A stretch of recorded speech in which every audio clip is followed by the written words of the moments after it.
What's up, guys? Daemonxel back again with Eve Echoes Community News. Now, we got a lot to talk about. Not only do we have to go over some stuff that's happened over the last 2 weeks, I know I've been working a hell of a lot, so I know I have not been able to put out videos lately, and it is what it is. But we're getting back into the grind of things as work is kind of dialing it back a little, even though I just got off of last night a 16-hour shift. But we have after extensive time, the Atom robbery that happened with B-Town has actually drawn to its conclusion. We also have that new battleship that was released that have produced some huge kill mails. Most exorbitantly priced battleship that's out there. But among all of these, there is published today, as of November 1st, some interesting things that are going to be happening to Eve Echoes down the line. We're talking about new changes to implants, new avatars for the game, and much, much more. So, let's talk about it.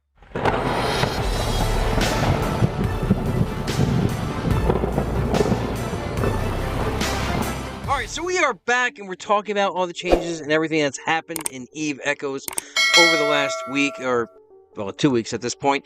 But you know what I'm going to do first? That's right, I'm going to ask you to go ahead and tag that subscribe button, ring that bell, share and like the video, do all that good stuff. This way you can stay up to date with everything I do here on the channel. So, let's talk about, let's get the old stories out of the way. Let's talk about the update to Atom and what happened with B-Town. As the devs are actually, as the game basically closed out the case on him. Alright, so as you can see from this conversation here that was supplied to Taylor Rick, they talked about this last weekend, this past week, on the Echoes of New Eden podcast. Yes, I was there. Yes, there were some heated exchanges, but we're not going to get into that. But basically says that the devs have brought down the hammer on B-Town. Basically, he lost the super that he stole, the hull, which he did put 4P integrations on that thing. That was stripped down in the middle of the night. The hull was sent to Atom. The Hell BP that sold within the hour of stealing it. Basically, they stripped B-Town of all of his ISK, right? Every penny that was there. I believe they got sent back 362 billion in the morning. Now this happened last week, and that's basically it. Like, that's all they did. It says here, after reviewing the hangar logs with customer service, the devs found that we were accurate in our defense, and that B-Town was considered duplicitous. The devs have closed the ticket, and now the manor is closed. His accounts are now unbanned. But basically, all they took away was the ISK and that super. But he got away with a lot more than that. He did take away a ton of stuff. So, is it really a slap on the wrist? You guys tell me down in the comments below what you guys feel about this. I feel like he got away with a lot of stuff, and yeah, I mean, if you can get away with it, right? Take what you can, give nothing back. That's the pirate's life. So let's get on with the other thing. We're talking about the new expensive battleship. That's right, the Marshall, which is still exorbitantly priced. Let's see if we can find out what it's going for on the market itself currently right now. Alright, as we're looking here on the market right now, we still have it listed for 66.4 billion ISK. Now, this is a heavy ship. Now, the estimated EHP on this thing, with all of its bells and whistles, are enormous. So, it basically makes some really good changes to some fleet PvP. Of course, it's going to suck if you lose one, because the IP costs are still astronomical on this ship. Also, the fact that if you get the BP for this, right, it's basically impossible to build it. Basically, I think it was discussed on the show that with all the alts in specialized reprocessing of the moon minerals and stuff like that, not to mention all the moon mining belts that you would have to do, it would still take, I think they said, about 6 to 12 weeks to build one of these. And that's if you're taking everything from those moon mining belts. And I think you can only launch that moon mining once a week. So it's an astronomical amount of resources that have to be put into the ship to build it. Hopefully down the line it will come down so that people can build these if they want, but it's just easier to get it in the box itself. But again, it's a heavy ship. Now, one of the first losses of this ship, right, I believe was Holy and Evil. And let's just bring up the kill mail here. There we are, 138 billion ISK battleship. Battleship now. Not a Dread, not a Cap. Well, definitely not Super. It was Super would be in the trillions. But you guys see what I'm saying here, right? 138 billion for a battleship. Now, this was the first one, and it was in solo PvP. Now, the funny thing is, apparently this was supposed to be a duel. Let's bring up the information here. If it wants to load. There we go. Okay, he said, Holy and Evil said that it was supposed to be a friendly duel and no kills. So you guys have probably done this, right? With your corp mates. Hey, let's go see how your tank is. You know, it's first one to armor, right? So basically he said stop when reaching low armor. And the other guy did not stop. So he blew it right up. But again, you get them from the box. I think it was estimated at about $180 USD to guarantee you getting one of these ships. Not to mention everything else you would get from the boxes. But again, $180 depending on how you value the other drops in this. So that was that ship.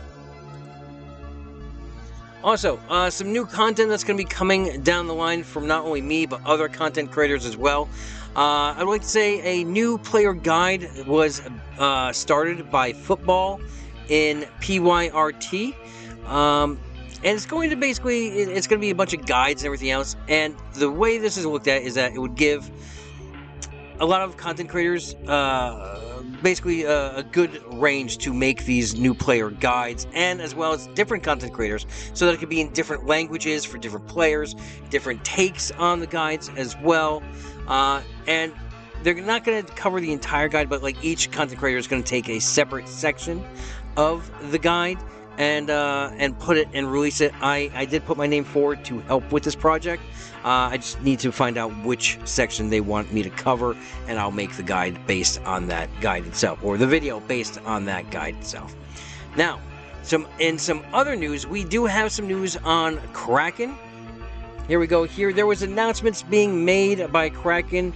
This is about corporations, the entities EXDS and LOC. Basically, they have parted ways. They are leaving Kraken, and Kraken will be changing the status from blue to gray for both of these alliances.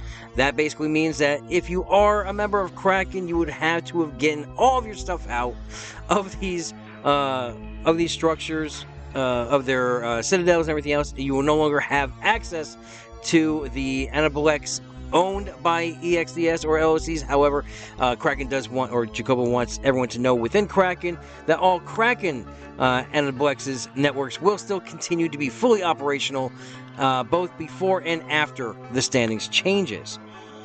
Now, they've kind of measured this a little bit more, and they've basically put forth, I guess it's an engagement pack. Basically, PvP that is going to be happening between both of these entities, Kraken, LOC, and EXDS, about what you can and cannot use. So, this going forward is there's not going to be any attacking of structures. So, no structure warfare whatsoever between these entities. That includes citadels, outposts, sino-jammers, everything else that would fall under the structure category. They will not be allowed to bring in supers into the other areas. Basically, Kraken can't bring any supers into EXDS or LOC sovereign systems. Neither can they into Kraken's sovereign systems as well. Also, it says all other forms of ship-for-ship PvP are allowed. So yes, that means your Dreads, your Caps, your Visagos, everything that you have is going to be up for grabs in these brawls. And the changes were made final for October 28th. So if you didn't get your stuff out, well, I guess you'll have to do asset recovery to get your things now. So that brings us up to the current information. Now, I don't really have any current community news, but we do have game news. And this is going to be a game changer. Let me bring up the article here. It is right here. All right, so we did translate this over from the Chinese version of this. Now, it was an interview, some Q&A about... I was told that it's about a different game, but it doesn't seem like it's another game. I don't know if Eve Eternals is a different mobile Eve game being put out.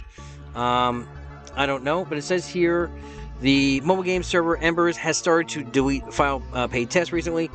The integration department has received many questions from pilots about the gameplay content of Embers, as well as our expectations for the subsequent content of New Eden. So again, I don't know if these are two different games or just a new section that's going to be added into New Eden as well for Eve Echoes. So let's dig in and see exactly what they are talking about here.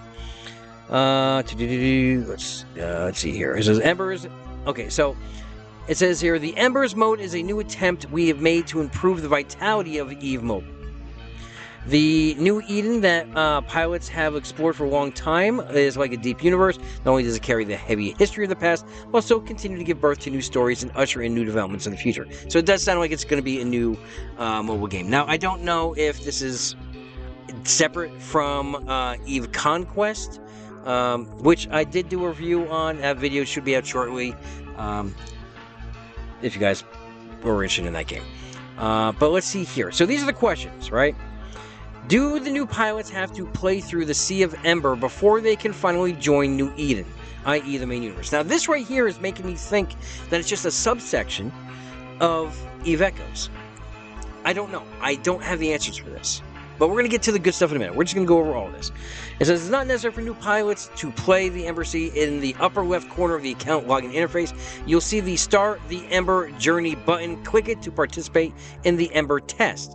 This button will also become the Exit Test button, which you can switch at any time. So it's going to basically be a test server. Like, remember when we did those big balances? They were going to come out with new ships and stuff like that. You were able to go into the test server, all pilots. This is basically what it sounded like. So yes, I guess it's not going to be a separate mobile game. I guess it's just going to be changes made to Eve Echoes as a whole. Alright, they continue to go on saying that the difficulty of getting started is relatively low, and the gap between new and old pilots is small. The losses from defeat are small. Participating in the test will be the default option for new pilots. Pilots who are not interested in the Ember Sea, click the Exit Test button to enter New Eden. So, and here you go. This is what it's going to be. I believe that's the Exit button right there. And this is your Enter button on the main game screen. How to participate in the test. It says, after each Ashes of Eden journey season ends, I guess this is the test, what they're talking about, the test seasons, can I choose not to return to New Eden? After the official version is launched at the end of the journey, pilots can decide for themselves whether to immediately enter the next journey, so the next season. They can also travel back and forth to New Eden at any time in the Sea of Ashes, regardless of the progress of the season. I guess it's off the test server. Because the test is a deleted file test, all character data in the Ember will be deleted. So yes, nothing that you do in the test server will correlate into the main game. Just keep that in mind. After the Ember is officially launched, pilots can travel back and forth between Ember and New Eden at any time. So once it's launched in the game, yes, you'll have that ability to go back and forth. The Ember Sea is a remote area connected to New Eden. Due to the long distance, only some information and data can be transmitted. The ships cannot be directly driven to Ember Sea, so you won't be able to take any of the ships that you have currently over into this new section. They're saying it's like a simulated battle, so is it really going to be a new section, or is it going to be a simulation? We don't know. The pilots fight in the Ember Sea with their own clones. The real body has always been the New Eden and has never left. Test rewards. No, there are no test rewards. Well, the real question was, the test rewards mention that there may be rewards such as faction flagships and titans that can be exchanged in the future. Can only Ember Sea obtain them? It says no. These flagships and titans are the core strength of the major empires in New Eden and will continue to be produced by the New Eden gameplay in the future. Participate in the Embers gameplay, earn season points, and redeem the various items in points stores. The main purpose to commemorate the pilot's participation in the Embers gameplay, mainly for honor and commemoration.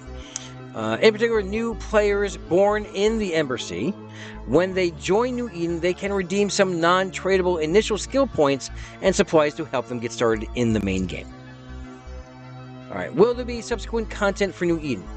It says, of course not. We will continue to release new content and carry out continuous optimization and bug fixes. So now this is all the changes coming to New Eden. This is what you guys wanted to hear. This is all the really, really good stuff. So, the main content coming to New Eden that will launch in the near future includes Legion League, which I have no idea what the hell that is. There's speculation that maybe that is War Decks. I'm not really sure what the Legion League is.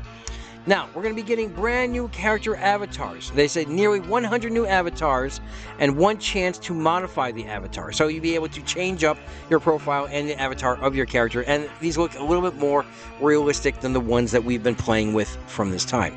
Of course, they're going to be doing balance adjustments, and these are going to be for ships, missiles, and equipment. Expect release within 1 to 2 weeks, and will be continuously updated. And we will do a special video on that, on the balance adjustments when they come out. Now, this one's going to be cool. Star Core themed Nanocore. I'm going to show you the screenshot of the Super that has this, and it looks awesome. Now, it's just a still, right?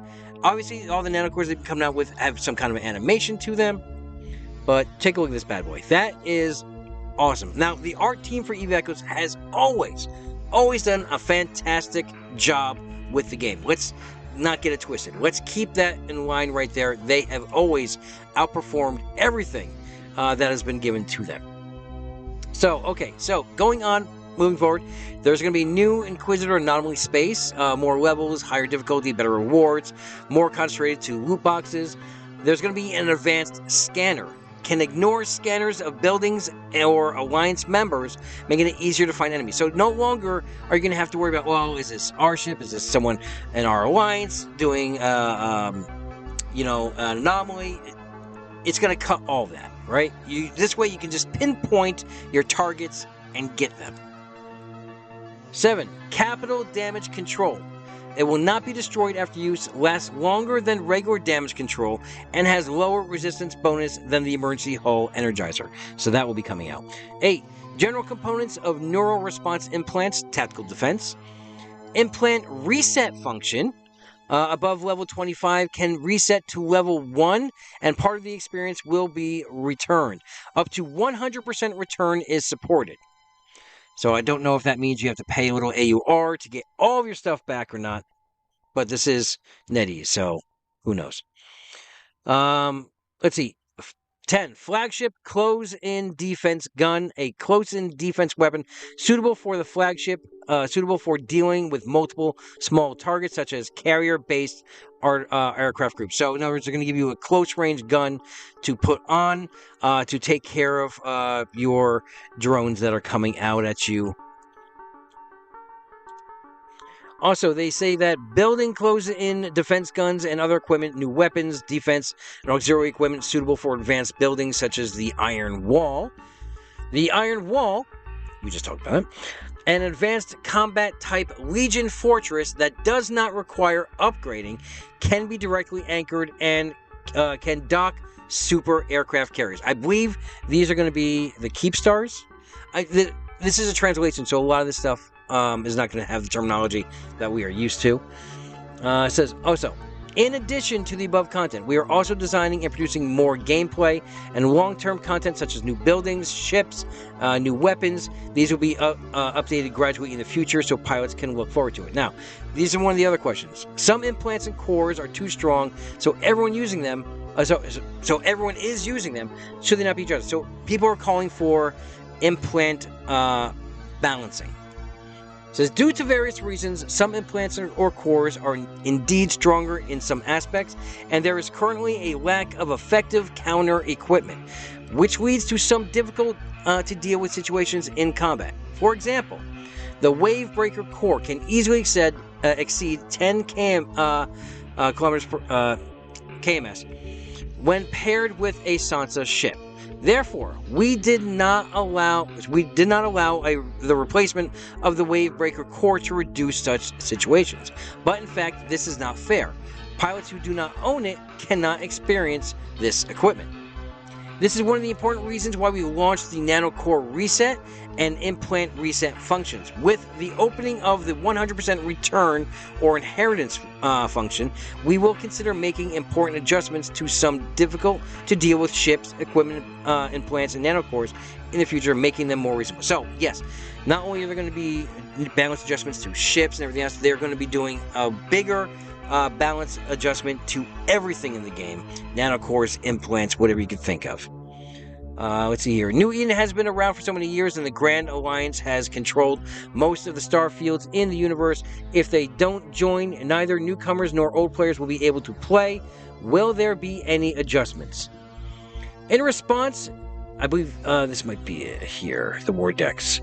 In response to situation mentioned by the pilot, we are exploring reasonable adjustment plans. The current plan mainly includes the following contents. Launched the Declaration of War function. So yes, war decks after 4 years are finally coming to Eve Echoes. Mainly targeting powerful legions or alliances in such starfield. Cannot declare war on individuals, and you cannot fight against high security. So in other words, only corp to corp. Maybe they'll allow you to go to alliance to alliance, but I believe it's only corp to corp. Rank. Gameplay optimization. More ways to gain merit, including 0-0 sovereignty battle. Reduced merit loss. More rank bonuses. Exclusive equipment and advanced ships. There's going to be a reputation limit. Reputation maintenance costs increase with the number of legions. And increase significantly with the number of alliances. Personal reputation does not affect the cost, but the amount is limited. Size limit. Alliance maintenance costs increase with the total number of legions, or corps, and the total number of alliance members. So, the bigger the entity, the more it's going to cost you to maintain it. And this is basically just going on saying that they're just going to keep making changes to the game as they go on, bringing out new content, more activities, and such like that. So, let me know in the comments. Are you guys excited about this? I'm happy to finally see war decks enter into the game. Now, we don't know how it's going to work. Will you be able to use the war decks in a high-sec situation? I know old EVE Online, you were able to do that. You would be red no matter if you were in 0-0, low sec, or high sec. You can war deck someone in high sec. So basically, if you see him in Jeddah, you can kill them if you have an active war deck. So we're going to have to wait till it comes out to get all the minute details of how they're going to work. But again, I'm excited for this. I'm excited for the changes. And I'm excited to be back making content for you guys. I hope you guys missed me. If not, well, I'm back anyway. So, with that being said, if you guys need more news in your life, obviously the way to go is the Echoes of New Eden podcast with Rambo and Tail Rick every Sunday, except when, someone is sick or a family engagement or a really good football game. Sometimes I'll be there, sometimes I won't be there. All depends on how angry the wife is. Other than that, I hope to see you guys again. I'll see you guys in the next video. And remember, at this channel, we are always one vision, one purpose, one front.